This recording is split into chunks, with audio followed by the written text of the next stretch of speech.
तो राजीव, क्या ये असहजता क्या अभी भी बरकरार दिख रही है यहाँ सत्ता पक्ष की, अगर हम बात कर लें?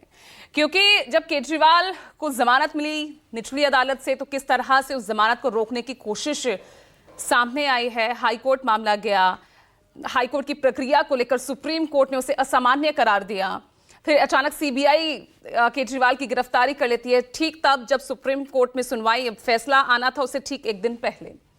अब यहां पर हेमंत सोरेन को जमानत मिल जाती है और एक बार फिर से सवाल भ्रष्टाचार वर्सेस सदाचार उसी पर आकर खड़ा हो जाता है। लोकसभा चुनाव में यही सिंपैथी कार्ड खेलने की कोशिश की, झारखंड में भी 3 सीटों का नुकसान यहां बीजेपी को हुआ। हालांकि दिल्ली में कुछ खास नुकसान नहीं कर पाई, यहां पर आम आदमी पार्टी गेन नहीं कर पाई।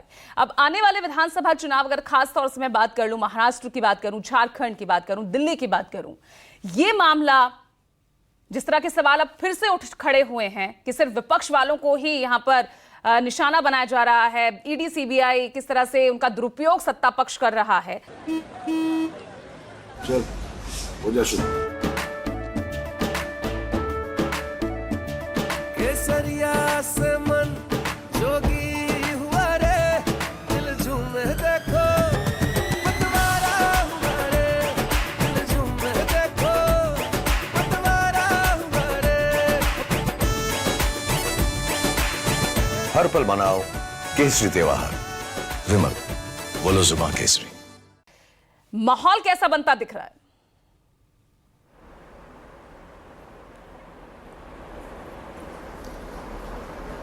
देखिए, हेमंत सोरेन 150 दिनों के बाद जेल से रिहा हुए हैं। वो झारखंड के मुख्यमंत्री रहते हुए जब वो राजभवन गए, गिरफ्तार हुए, सबको मालूम है, उन्होंने इस्तीफा दिया। और पिछले, अगर आप लोकसभा चुनाव के नतीजे आने के बाद पीछे एक साल इन राज्यों में क्या क्या हुआ है, जहां अगले 8 महीने में चुनाव होना है, उस पर नजर डालें। अगर आप देखें तो दिल्ली, हरियाणा, महाराष्ट्र और झारखंड, ये वो 4 राज्य हैं जिसमें अगले 8 महीनों में चुनाव होना है। और पिछले 1 साल में इन राज्यों में क्या क्या हुआ है।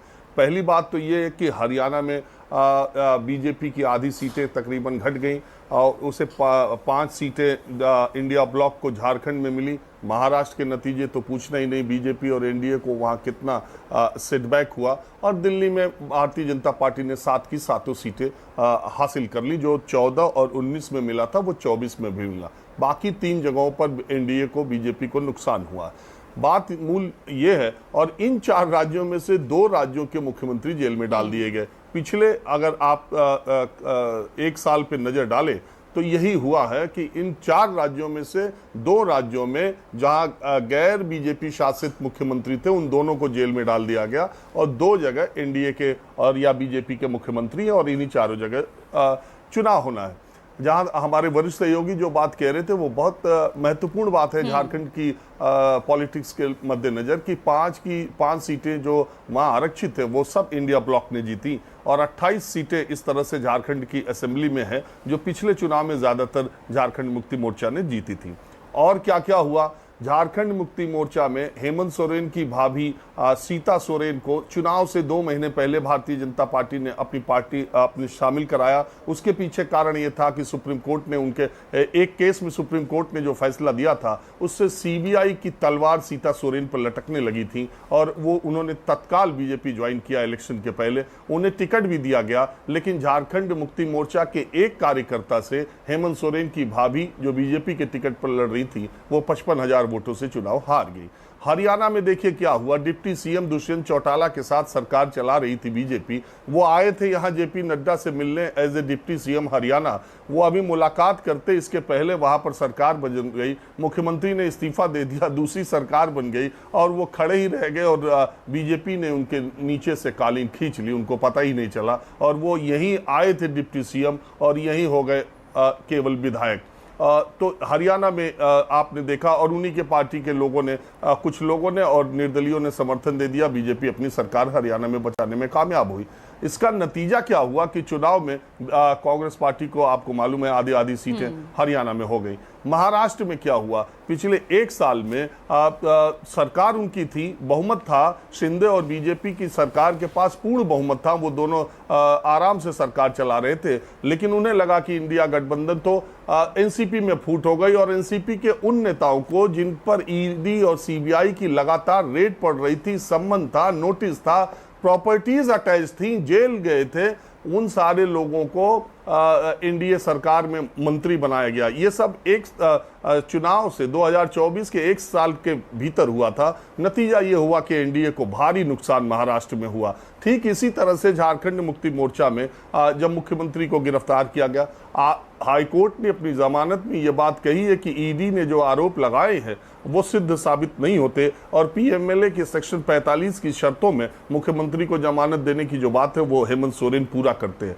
सवाल ये है कि जब ईडी, अब अभी वो सिंगल बेंच का फैसला, मुझे पूरा यकीन है कि ईडी सक्रियता दिखाएगी, जिस तरह से ईडी और सीबीआई ने अरविंद केजरीवाल के मामले में सक्रियता दिखाई है। वो हेमंत सोरेन सिंगल बेंच का फैसला है, वो जल्द ही इस फैसले के खिलाफ अपील भी करेंगे।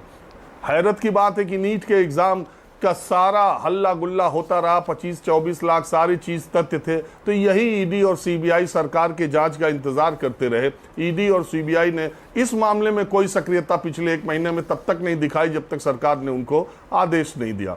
तो खैर अलग अलग बातें हैं, और अभी ये 4 राज्य बहुत महत्वपूर्ण विपक्ष के लिए भी हैं और बीजेपी के लिए भी। आप देखिए, लोकसभा के चुनाव के नतीजे आने के बाद लगातार कांग्रेस पार्टी इन राज्यों को लेकर के बैठक कर रही। अभी कांग्रेस पार्टी ने महाराष्ट्र के बारे में बैठक की, और बीजेपी भी लगातार इन 4 राज्यों में बैठक कर रही है। संजीव जी बिल्कुल ठीक कह रहे थे कि इन 3 राज्यों के जो नवंबर दिसंबर में चुनाव होने हैं, और उनके नतीजों का बड़ा इम्पैक्ट ये जो केंद्र में सरकार है या भारतीय जनता पार्टी है उस पर पड़ेगा। और ये निश्चित तौर पर आप देखिए, महाराष्ट्र में शरद पवार अपना दौरा शुरू कर चुके हैं। अभी कल ही कोल्हापुर से उनका बयान आया है कि वो कह रहे हैं कि हम जो है जिस तरह से बीजेपी की सीटें हुई हैं, और अगर आज के लोकसभा सीटों को बीजेपी विधानसभा में कन्वर्ट कर दिया जाए तो हमारी पूर्ण बहुमत की सरकार महाविकास अघाड़ी की बन रही। तो ये जो अब अगले 3-4 महीने हैं इन 4 राज्यों में, और बड़ा सवाल ये है कि हेमंत सोरेन, देखिए अरविंद केजरीवाल को जब जमानत मिली चुनाव प्रचार के लिए, तो उसी आधार पर हेमंत सोरेन भी सुप्रीम कोर्ट गए थे, उनको नहीं मिली थी। अब हेमंत सोरेन को हाईकोर्ट में जमानत मिल गई है, तो अब अरविंद केजरीवाल के लोगों को ये उम्मीद होगी। तो ये जो 4 राज्य हैं ये बड़े इंपॉर्टेंट है, और इन 4 राज्यों में पिछले एक साल में क्या क्या घटनाएं घटी हैं। मैंने आपको बताया कि 2 ही गैर बीजेपी गैर एनडीए मुख्यमंत्री थे, दोनों को जेल में डाला गया ईडी और सीबीआई के जरिए।